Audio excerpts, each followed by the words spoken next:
Welcome to online study classes. आज हम लोग इस लेक्चर में ज्योग्राफी का पार्ट 7 देखेंगे। पार्ट 1 से लेकर पार्ट 6 तक ज्योग्राफी का लेक्चर चैनल्स के प्लेलिस्ट में आप जाएंगे तो वहाँ पर आपको ज्योग्राफी नाम से एक फोल्डर मिलेगा, उसमें आपको मिल जाएगा सारा लेक्चर एक साथ जो है कलेक्टेड है वहाँ पे। ठीक है, तो वहाँ से आप लोग 1 से लेकर 6 तक देख सकते हैं। और पार्ट 7 का ये लेक्चर इसको जो है इसमें भी काफ़ी इंपॉर्टेंट क्वेश्चन आपके लिए लाए हुए हैं। तो ये सारा क्वेश्चन जो है आपके एसएससी एग्जामिनेशन के लिए, जितने भी एसएससी सीजीएल है, सीएचएसएल है, एमटीएस है, स्टेनोग्राफर है, इन सारे एग्जामिनेशन में इन सारे चैप्टर से काफ़ी क्वेश्चन पूछा जाता है। ये सारे क्वेश्चन काफ़ी इंपॉर्टेंट क्वेश्चन है, इसलिए आप लोग इनको ध्यान से 1 बार 2 बार 3 बार करके इसको देखिए जब जब समय मिले, ताकि आपको ये सब क्वेश्चन पे पूरी तरह से कमांड हो जाए। तो स्टार्ट करते हैं। पहला है कि पवन ऊर्जा का प्रयोग सर्वप्रथम कहाँ किया गया था। जो विंड एनर्जी है, जो पवन ऊर्जा है, इसका सबसे पहले प्रयोग कहाँ किया गया था विंड एनर्जी का। तो विंड एनर्जी का, पवन ऊर्जा का सबसे पहले सर्वप्रथम प्रयोग जो किया गया था वो हॉलैंड में किया गया था। हॉलैंड में जो है पवन ऊर्जा का प्रयोग किया गया था सबसे पहले। विश्व में पवन ऊर्जा का सबसे बड़ा उत्पादक देश है। विश्व में जो है पवन ऊर्जा का सबसे बड़ा उत्पादक देश कौन सा है, तो ये है जर्मनी। देखिए, हॉलैंड में सर्वप्रथम पवन ऊर्जा का प्रयोग किया गया था, तो ये हॉलैंड है। और लेकिन सबसे बड़ा जो उत्पादक देश है पवन ऊर्जा का वो है जर्मनी। जर्मनी जो है सबसे ज़्यादा पवन ऊर्जा का सबसे बड़ा उत्पादक देश है। ज्वारीय ऊर्जा का पहला संयंत्र कहाँ और किस नदी के मुहाने पर लगाया गया था। जो ज्वारीय ऊर्जा है, आप लोग जानते हैं टाइडल एनर्जी जिसको बोलते हैं इंग्लिश में। ज्वारीय ऊर्जा का सबसे पहला संयंत्र कहाँ पर लगाया गया था और किस नदी के मुहाने पर लगाया गया था, ये आपका क्वेश्चन है। तो देखिए, ये जो ज्वारीय ऊर्जा का संयंत्र है वो जो है फ्रांस में रोन नदी के मुहाने पर लगाया गया था। तो फ्रांस में लगाया गया था, और कौन सा नदी के किनारे, ये रोन नदी के मुहाने पर लगाया गया था। रोन नदी, फ्रांस में जो है रोन नदी है, वहीं पर जो है ज्वारीय ऊर्जा का पहला संयंत्र लगाया गया था। फिर नेक्स्ट चलते हैं। भारत का सबसे बड़ा नदी द्वीप है। भारत का जो है सबसे बड़ा नदी द्वीप है, तो भारत का सबसे बड़ा नदी द्वीप है माजुली द्वीप। माजुली द्वीप जो है भारत का सबसे बड़ा नदी द्वीप है, जो कि असम में है। और ये जो है ब्रह्मपुत्र नदी के किनारे, ब्रह्मपुत्र नदी में है। भारत का सबसे बड़ा नदी द्वीप यह है माजुली द्वीप, असम में है और ब्रह्मपुत्र नदी में है। ठीक है। भारत का सबसे ऊंची मूर्ति है। भारत का सबसे ऊंची जो मूर्ति है वो है संत गोमतेश्वर की मूर्ति। संत गोमतेश्वर की मूर्ति श्रवणबेलगोला कर्नाटक में, श्रवणबेलगोला कर्नाटक में ये भारत की सबसे ऊंची मूर्ति है। ठीक है। भारत की लंबी दूरी की रेलगाड़ी है, जो भारत की सबसे लंबी दूरी की जो रेलगाड़ी है वो है हिमसागर एक्सप्रेस। हिमसागर एक्सप्रेस ये भारत की सबसे लंबी दूरी की रेलगाड़ी है। भारत में सबसे बड़ा गुंबज कौन है। भारत में सबसे बड़ा गुंबज कौन है, यह है गोल गुंबज।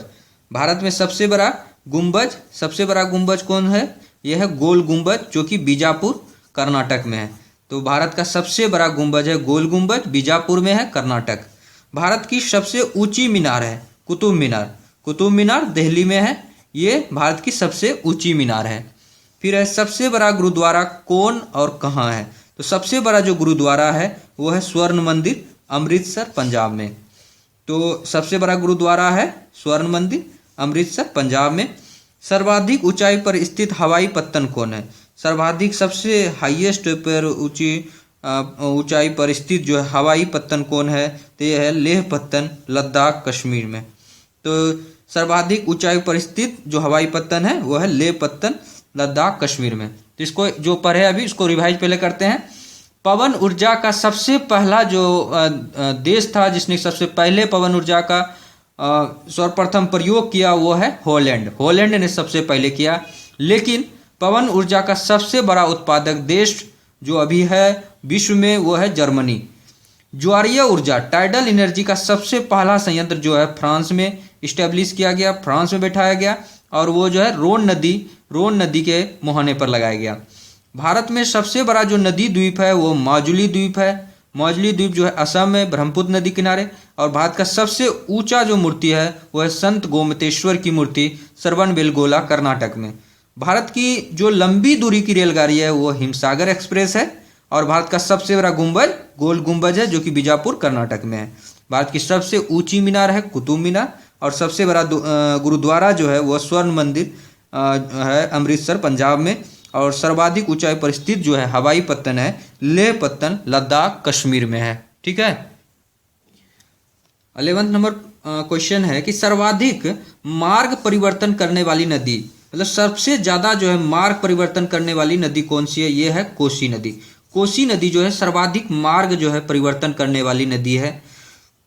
कौन कौन सी ऐसी नदियां हैं जो डेल्टा नहीं बनाती है? ये क्वेश्चन पूछा जाता है कि उन सारे नदियों का नाम बताइए जो कि डेल्टा नहीं बनाती है।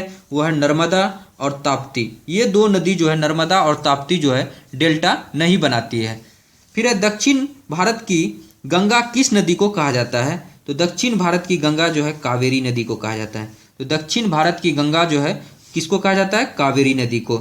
दक्षिण गंगा या वृद्ध गंगा किस नदी को कहा जाता है? तो यह है गोदावरी।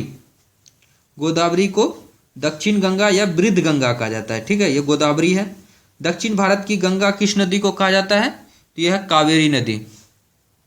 आप लोग जो है इसको ऐसे याद रखिए कि जो दक्षिण गंगा के जगह आप लोग इसको अगर जो इससे कंफ्यूज कर रहे हैं दक्षिण भारत की गंगा से, तो आप लोग जो है इसको हटा दीजिए। केवल याद रखिए वृद्ध गंगा। वृद्ध गंगा जो है किस नदी को कहा जाता है? तो ये गोदावरी नदी को कहा जाता है वृद्ध गंगा। और जो दक्षिण भारत की जो गंगा है ये कावेरी नदी को कहा जाता है। भारत के वित्तीय राजधानी, भारत का अगर वित्तीय राजधानी कहाँ है? तो यह है मुंबई महाराष्ट्र में। मुंबई महाराष्ट्र में जो है भारत की वित्तीय राजधानी है। फिर चलते हैं, पहली दशकीय जनगणना कब हुआ?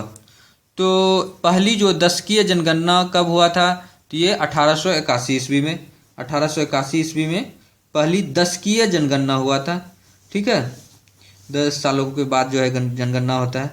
भारत में प्रथम आर्थिक जनगणना कब हुई थी? तो ये 1976 ईस्वी में हुई थी। भारत में प्रथम आर्थिक जनगणना कब हुई थी? ये 1976 ईस्वी में।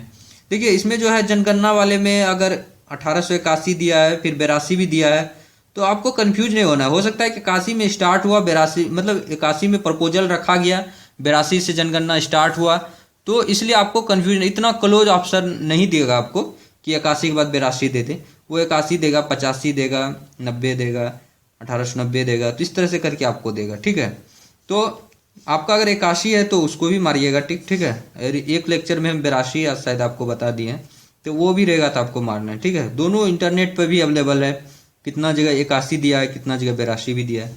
भारत का प्रथम आर्थिक जनगणना कब हुई थी? तो ये 1976 ईस्वी में हुई थी। भारत में पहली जल विद्युत परियोजना कहाँ लगाई गई थी? भारत में पहली जो है जल विद्युत परियोजना कहाँ लगाई गई थी? तो ये दार्जिलिंग में लगाई गई थी। दार्जिलिंग में पहली जो है जल विद्युत परियोजना लगाई गई थी। फिर है भारत में हरित क्रांति का जनक किसे कहते हैं? हरित क्रांति का जो है जनक जो है MS स्वामीनाथन को, भारत की बात कर रहे हैं कि भारत में हरित क्रांति का जनक जो थे वो थे MS स्वामीनाथन। MS स्वामीनाथन को हरित क्रांति का जनक कहा जाता है। भारत में श्वेत क्रांति का जनक कौन थे? ये थे डॉक्टर वर्गीस कुरियन। तो जो डॉक्टर वर्गीस कुरियन जो है ये श्वेत क्रांति के जनक थे। तो आपको एक बार जल्दी से रिवाइज कराते हैं। सर्वाधिक जो मार्ग परिवर्तन करने वाला नदी है वो है कोसी है। कोसी सर्वाधिक मार्ग परिवर्तन करती है। नर्मदा और ताप्ती ऐसी नदियां हैं जो कि डेल्टा नहीं बनाती है, नर्मदा और ताप्ती नदी। दक्षिण भारत की गंगा जो है कावेरी नदी को कहा जाता है। वृद्ध गंगा जो है गोदावरी नदी को कहा जाता है। भारत का जो वित्तीय राजधानी है वो मुंबई है, महाराष्ट्र है। दशकीय जनगणना जो है 1881 ईस्वी में पहली बार हुआ था और 1976 ईस्वी में प्रथम जो है आर्थिक जनगणना हुआ था।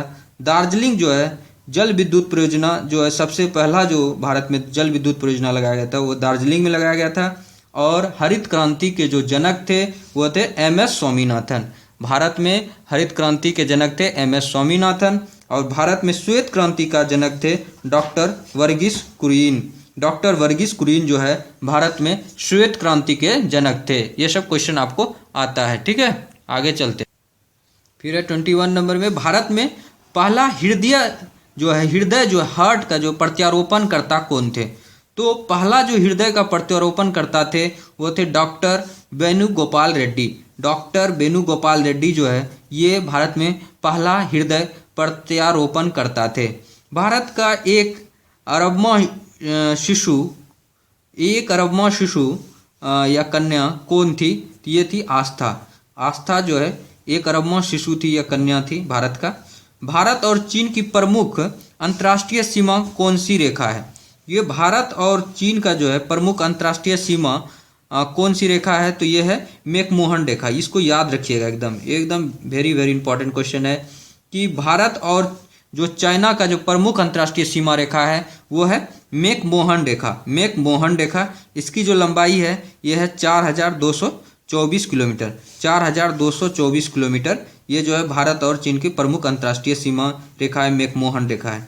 समुद्र पार दक्षिण में भारत की सबसे निकटवर्ती पड़ोसी देश कौन सा है? तो यह है श्रीलंका। समुद्र पार जो है दक्षिण में, दक्षिण साइड में अगर मैप देखेंगे भारत का तो वहाँ देखिएगा कि सबसे निकटवर्ती जो पड़ोसी है वो है श्रीलंका।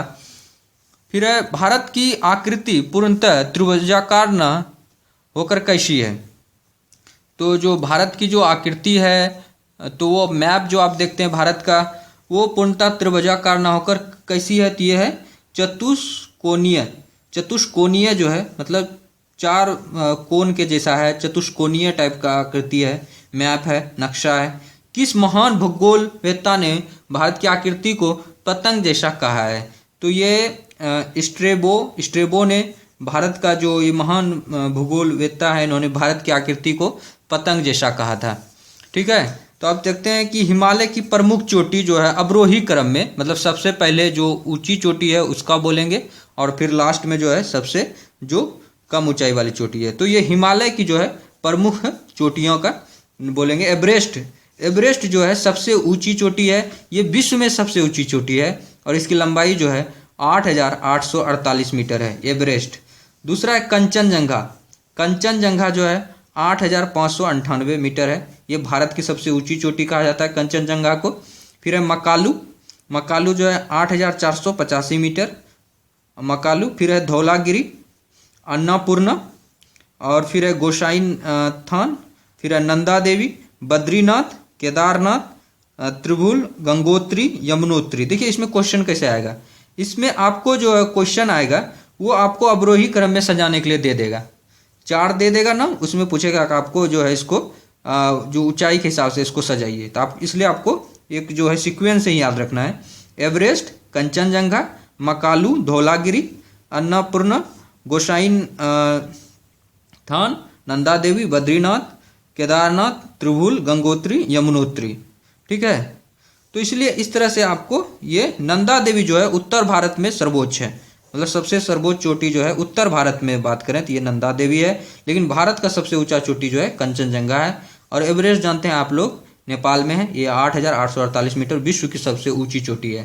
तो इसको जल्दी से रिवाइज करते हैं। डॉक्टर वेणुगोपाल रेड्डी जो है हृदय प्रत्यारोपण करने वाला भारत के पहले व्यक्ति थे। और आस्था जो है एक अरबवां शिशु थी भारत की। भारत और चीन की जो प्रमुख अंतर्राष्ट्रीय सीमा है वो है मैकमोहन रेखा है, जिसकी लंबाई जो है 4224 किलोमीटर है। समुद्र पार दक्षिण में भारत की सबसे निकटवर्ती जो पड़ोसी है वो है श्रीलंका। और भारत की जो आकृति है वो चतुष्कोणीय है। और स्ट्रेबो ने जो कि एक भूगोलवेत्ता है उन्होंने कहा था कि भारत का जो आकृति है वो पतंग जैसा है। ठीक है, और एवरेस्ट जो है विश्व की सबसे ऊंची चोटी है और इसका लंबाई आपको याद रखना है 8848 मीटर। और कंचनजंगा का भी याद रखना है 8598 मीटर। तो ये 8598 मीटर जो है कंचनजंगा का है। कंचनजंगा भारत का सबसे ऊंचा चोटी है। ठीक है, और इसको आपको याद रखना है एवरेस्ट, कंचनजंगा, मकालू, धौलागिरी, अन्नापूर्णा, गोसाई थान, नंदा देवी, बद्रीनाथ, केदारनाथ, त्रिभुल, गंगोत्री, यमुनोत्री। कभी कभी आपसे पूछा जाता है कि उत्तर प्रदेश में सर्वोच्च है तो यह नंदा देवी। ठीक है, तो इसको जो है डियर फ्रेंड्स यहीं पर इस लेक्चर को ख़त्म करते हैं और समाप्त करते हैं इस लेक्चर को। आपको ये लेक्चर कैसा लगा हमारे कमेंट बॉक्स में लिखिएगा। और जो लोग अभी तक ऑनलाइन स्टडी चैनल्स को सब्सक्राइब नहीं किए हैं वो प्लीज़ ऑनलाइन स्टडी चैनल्स को आप लोग सब्सक्राइब कीजिए। Thank you so much friend for watching this video. Thank you so much.